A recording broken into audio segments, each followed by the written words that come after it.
Well, that's a hell of a way to make a first impression.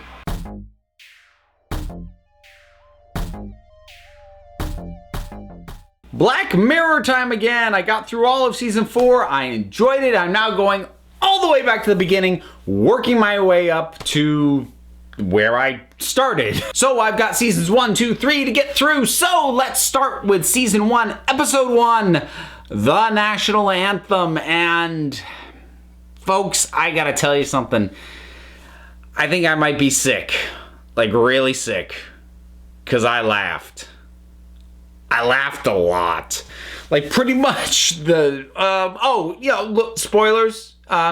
Just so you know that the episode's almost 7 years old. All right, it's just spoilers. So pretty much as soon as they mentioned the pig, I burst out laughing, and I laughed really hard for a while. Now I will grant, at least to a certain extent, that is because of what has actually happened since then, and David Cameron, and oh my god, how bizarre is it that scandal happened 4 years later. That must have been so surreal. And I was aware of it, but I didn't closely follow it or anything. But I can only imagine the sheer volume of Black Mirror references. I wonder if that episode re-aired a whole bunch during that time. Oh, I hope so. Somebody from the UK, tell me if that happened. But in any case, so that may have upped the humor value of this whole thing for more than it was worth. I will grant that. But I can't put myself into the mindset of somebody who didn't know that happened later on. That's what I know. That's the baggage I come to this with. So yeah, it did make it pretty funny. I do think though that there's a fair amount of darkly humorous moments spread throughout the thing that aren't only funny because of that sort of weird meta coincidence of life. So like the stuff with the reporter and how she gets information out of the guy in the government, that was funny. It was pragmatic of her. It worked. So things like that, or the I love that when it happens, they just show this, they pan across initially in the pub, and then also they show other people reacting to it, and some people cover their mouth. Some people were kind of like had weird little grins like, oh my god, and some people just stared. Almost nobody looked away though, which I think was interesting and probably pretty accurate to life.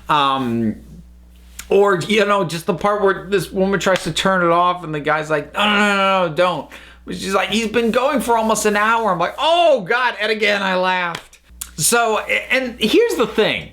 I do think that the setup, the premise, Prime Minister, not even, I almost said blackmail, not blackmail, coerced by terrorists to have sex with a pig on national television. That sounds like a joke setup. That sounds like it belongs in like one of the early scary movie films. The R-rated, super raunchy, look how edgy we are kind of comedies that I tend to hate, actually, if I'm being completely honest. But it feels like it's pulled out of something like that. So to take that setup and do it completely dead serious, and to have it work. I mean, I was going to say have it not be laughable, but I was laughing, but I wasn't laughing in a this is so stupid way. I was laughing in a I can't believe they actually made this way. And I really got to commend their ability to lock down this insanity and make it work. Because again, that premise, you hear it, it sounds like a joke. And that they did it straight. And a lot of that goes to the director and the method of filming. And it feels like a mix of political drama and espionage, which effectively it is. The cast also does a really great job of selling it. I can only imagine some of the faces on some of these casts looking over the script going, wait, you want me to play this straight? okay. So, and also there's a lot of actors that I recognize, which for me is always fun. And I get to go, oh, that guy's from Game of Thrones. I saw her on Doctor Who. That guy's in James Bond. And I enjoy that. And that can bring things up a little bit for me. And I don't always get that with British films because, or British TV shows more specifically, I tend to not get it too much with, because while I enjoy British stuff, I don't watch a ton of it. So I don't recognize, as much as I would expect, natives to the country to recognize. So when I do catch faces, it's always kind of a little, nice that I get from that. So that's pretty cool.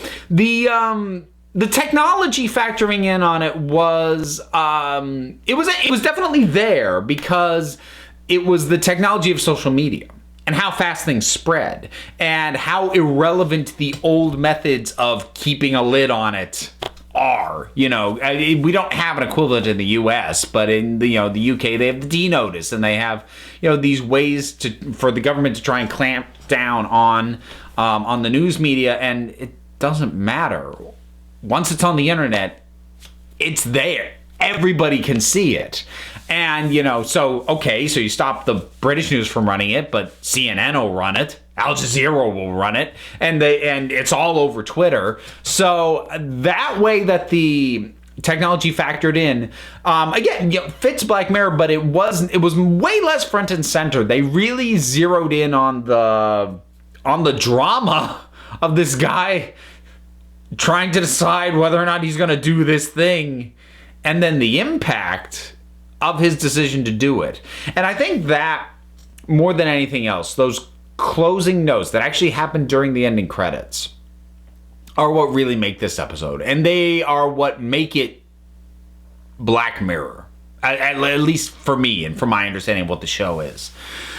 Because you get initially, this whole thing of, it's a year later, his poll numbers are actually up, his career is unaffected, and you kind of go shrug and go, man, public sure is fickle, aren't they? Yeah, funny, that didn't even stick, didn't matter. And then he goes inside 10 Downing Street with his wife, and as soon as they're out of the public eye, she won't even look at him, won't talk to him, won't acknowledge him, nothing. And it's this quiet moment that's done so quickly and so simply and not even really lingered on, but it is given prominence simply by being the last thing that is shown in the episode. And it's a wonderful contrast to what immediately came before, because, okay, so, something you did went viral, but, the world cares for a day. A year later, nobody cares, nobody remembers. Well, not in the social media sphere, at any rate.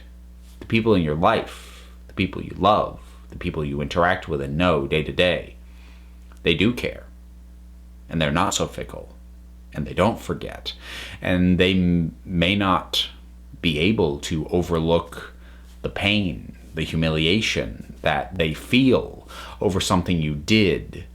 And, the impact of on your digital profile and your digital footprint on the world is lingering. It's intense but short. But the impact on the real connections in your life, they are lasting.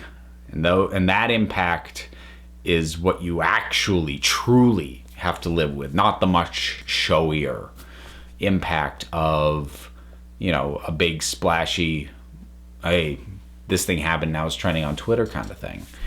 And that feels very Black Mirror, because that it is actually fairly depressing, but in this case, I think a bit more subtly than in the episodes, at least that I've seen so far. Because while it is a somber note for the whole thing to end on, the depth of how depressing it actually is, you have to think about it. You need to stop and go, wait a minute. And then the depth of that starts to weigh on you. And that is very Black Mirror. And like I said, it's a lot subtler which is not necessarily a better or a worse thing. One of the things I like about the show is that I feel like it adjusts the method of delivering its point, its theme, its final, note to end on differently, largely depending on what works best for the story. Because some stories have points or themes that you want to sort of sneak in and around and sort of just get them there and let people discover them. And other ones, the point is made better by beating them in the face with it. So I like that the show really is able to adjust itself from episode to episode, story to story, and just make little changes in the way that it approaches things, whether it's the technology, whether it's how hard it hits the more depressing notes of the themes of things, or how, maybe those things are more background, maybe they're front and center, and that it as much as it fits this mold of here's how technology factors into the story, here's the weird, depressing craziness that you have to think about, within those parameters that it is malleable and shifts. And it always feels like those shifts are made and determined by what is the best way to tell this story. And that's just good writing and good directing and good acting and just good. I mean, that's just good television. And yeah, this thing, I can only imagine what it was like seeing this for the first time that it aired. I mean, what a first impression. What a way to just come in and say, if you can't handle this, don't stick around, because that's what we're dealing with here. But I did laugh. I did laugh a lot. I might need help. But have you seen this? I assume so, because like I said, talk spoilers. So what were your thoughts on the national anthem? Whatever they are, drop something down in the comments. Let's talk about it. Tell me exactly how sick you think I am, or if you share my sickness. And then, do all the things, the likes and the subscribes, and I'm on Twitter, I got a podcast, I got a Patreon if you're feeling generous. Links for all that stuff is down below. And until next time, this council is adjourned. And I would like a note for the record, I made it through this entire recording without a single "this little piggy" joke. Ha!